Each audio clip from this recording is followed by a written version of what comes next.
What's going on, guys? This is Scott with KC Blade Drip.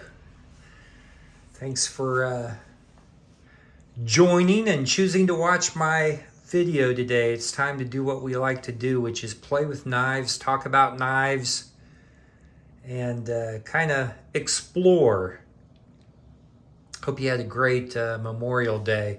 Today is June 2nd now. It's Thursday. And I was out of town at Chicago and got into town, and now I've got some house projects that are going to be taking place, so it's been a little bit hectic, you could say. But still got to make time for the knives. Still got to find time to be able to do those things that we love and enjoy. So, with that being said, today we're going to be looking at a Spyderco. That's right. Now you looked at the title, and not to be confused with the Dodo. This is the Spyderco Dodo. Now, the Dodo actually kind of came into a concept, but quickly after working with this particular style knife, the idea for that was flushed down the toilet. Okay, so with that, the Spyderco Dodo, named after the dodo bird, which I don't know too much about it. I know it went extinct back, I believe, in the mid to late 1800s, and a very unique, large bird. And so that's kind of where they came up with the name for this particular knife. The knife itself now was originally released back in 2003.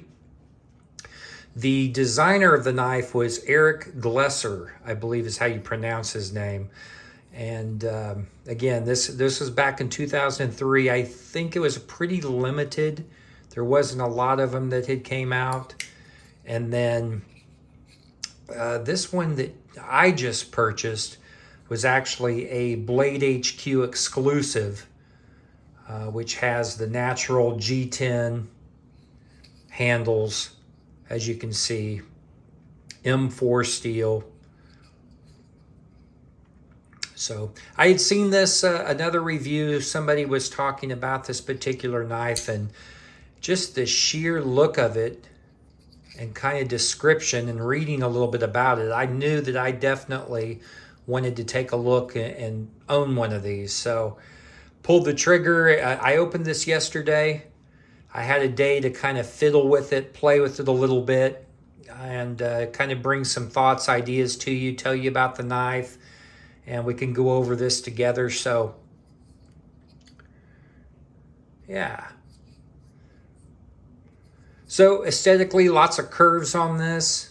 Let's go ahead and open it up. Now, to open it or deploy the blade, this one I kind of played around with a little bit, trying to do the old Spidey flick, and I didn't quite get it out. Now, it is a little bit more awkward because, as you can see, the hole is a little bit further down on the handle ratio here than it would be. So it's a little bit more unorthodox to try to flick it. Now, maybe you can after it loosens up even more, but I really couldn't. So I think it's more of like a thumb deployment, kind of like a Chris Reeve knife. So I think you just pretty much grab it with your thumb and open it this way. And then, you know, there's no flipper or any other way to actually deploy it. So there we go. As I said, the blade itself, we're looking at M4 steel. And I have another Spyderco as well that uses M4, and it is a fantastic, in my opinion, a fantastic steel. So we got a little bit of branding here. You have the Spyderco logo. You see the nice serrations here on the front, kind of like a little bit of a hawk bill or on the front. On the back, we basically have Manufactured in Golden, Colorado, USA, thank goodness, here on Earth. I don't like those knives made in Pluto. It's a little bit too far away. It takes a long time for them to arrive here on Earth. But yeah, so it's a hollow grind right here on the blade.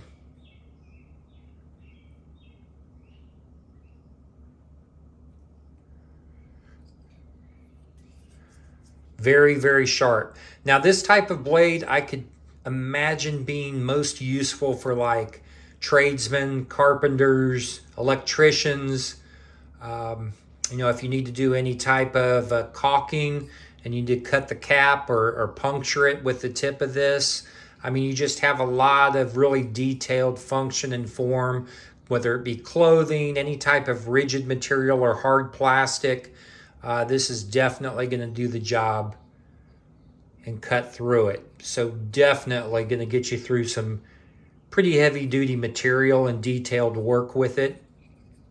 Very ergonomic, feels great in the hand. I love the handle, the ratio that we have to the blade and the handle.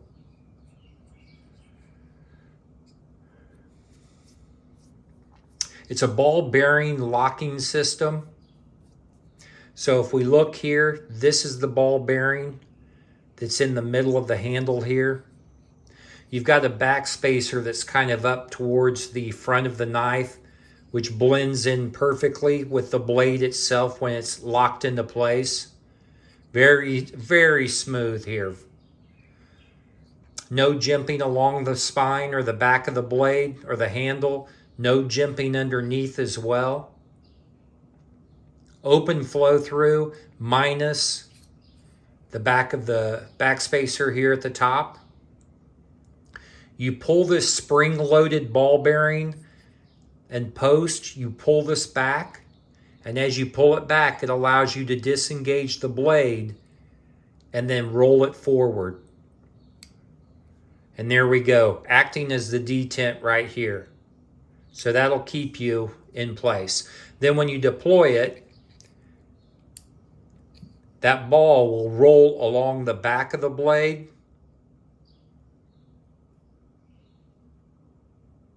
and then snaps into place. And then you're locked in great. This isn't moving. It's not going to wiggle. It's very, very sturdy in your hand. So that's how the ball bearing locking mechanism works here. Very neat. See that? If you can, just like a spring action.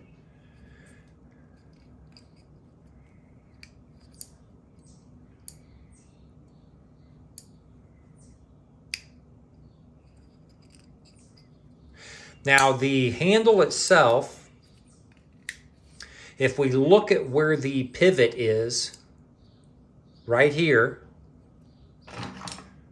so this is going to be your pivot in the handle, located. Now this is quite far down compared to a lot of different knife styles.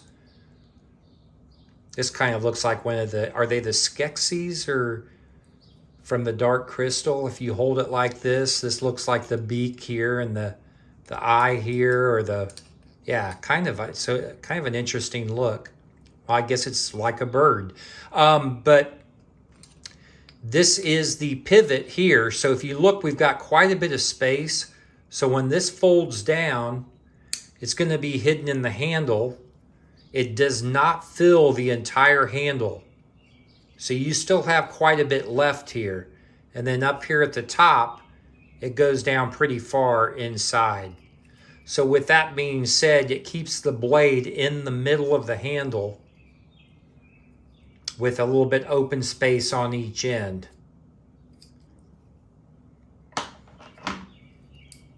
But yeah, that's the pivot here, and it just takes a regular torque.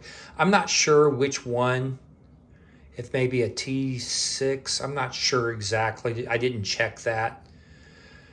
But when we lock it into place, again, if you look at my hand, our finger positioned perfectly behind the finger choil here, area on the handle and the blade. The other fingers will roll into the middle, and the last one will go right on the end of the knife itself. So even if you have a smaller or even a larger hand, you're going to have quite a bit of real estate on the handle, and it's very comfortable and smooth. There's no sharp edges. The only thing is I wish maybe there was a little bit of jimping up here on the top of the knife, just to give you a little, some of that non-aggressive jimping, but I understand why they didn't. But it feels good in the hand. I wish you had just a little traction right there. The rest of the knife, I mean, I feel very secure with it in my hand.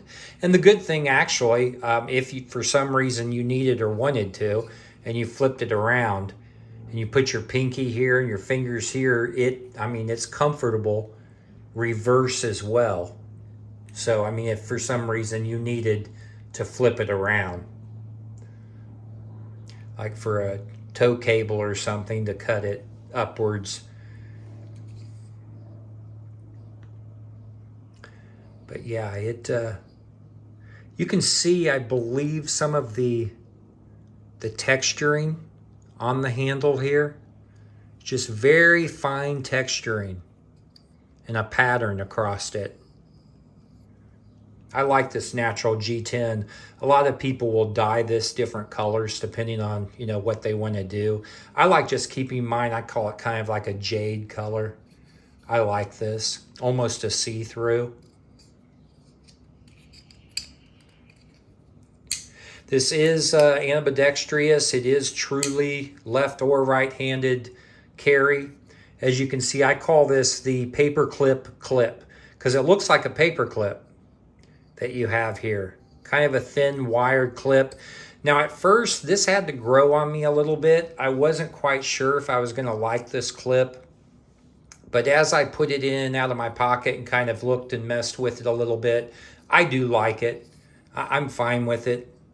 And then you see how it goes into the handle a little bit here. Well, you flip it over and all you gotta do is when you unscrew it, this little spacer and pin here, you flip to the other side and then screw it in here. So it would be identical each side, whether you're left or right. And it leaves out, it'll go up to about, here? So you're gonna have almost a thumbnail at the very tip that's gonna be out of your pocket. But as I've said before, I don't mind it because that's kind of what I grab a hold of when I pull it out of my pocket. Give me a little space here on the end to do so. It's definitely a very interesting design for a knife, but it has a lot of purpose. I mean, there are some specific things that you definitely could have use for this. And with having a premium steel and the G10 handles, exceptional wear resistance and toughness on the blade and edge retention.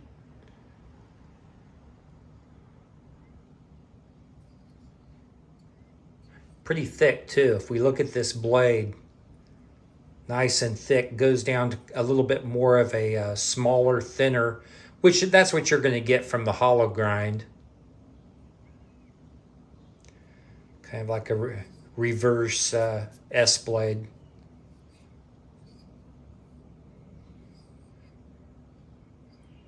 So, I mean, Spyderco is one of those companies that I am pretty much satisfied with most of their offerings. I've got several different Spydercos, and it just seems like each one that I get, I kind of like more and more.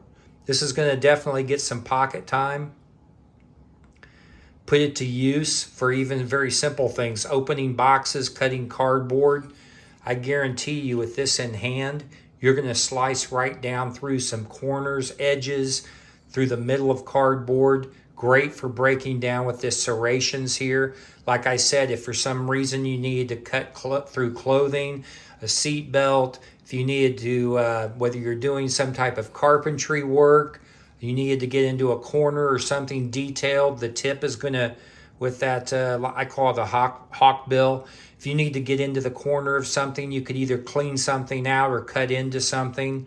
I mean, Let's get a, while I'm thinking about it, let's get a size of the blade and the handle and such, and then I want to see how much it weighs, because it's a very light knife.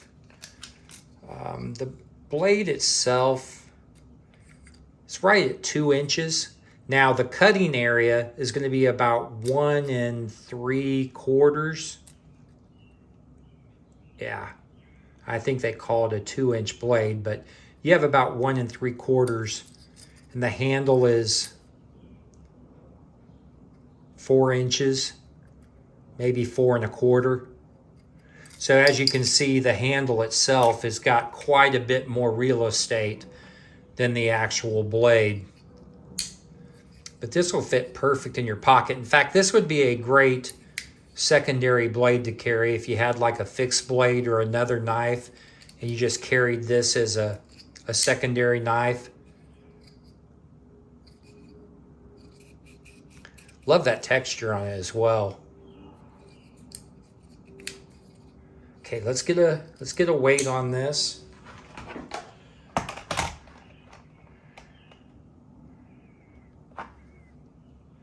Make sure we're zeroed out here.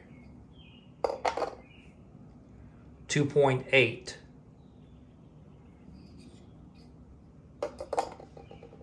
Yep. So very light. Anything that's under 3 ounces, I would say, is extremely, extremely light. If you're looking at anything between, well, under 3, 2.8. So, yeah, premium products from Spyderco. Nice little American-made blade. Kind of excited to be able to try this out. If you have any comments, if you like Spyderco, if you've seen or used this particular knife, the Dodo, let me know. If you have any opinions or anything, as we can see, there's solid slabs of the G10 that are pancaked here. Actually, a very simple design, you know, with the locking system and the blade itself. So if you have any comments, let me know. Always like how you guys participate down below. Should have some more content coming out here in the next couple days for you. Don't forget to like and subscribe if you are interested in seeing more information or reviews, unboxings, all that other good stuff. I try to give you a little bit of it all. And then once again, if you use Instagram, give me a follow, KC Blade Drip. Remember our pets. Remember our vets, guys. The little furry ones. Always there to love us. The vets gave everything for us to have our freedoms. Appreciate your time.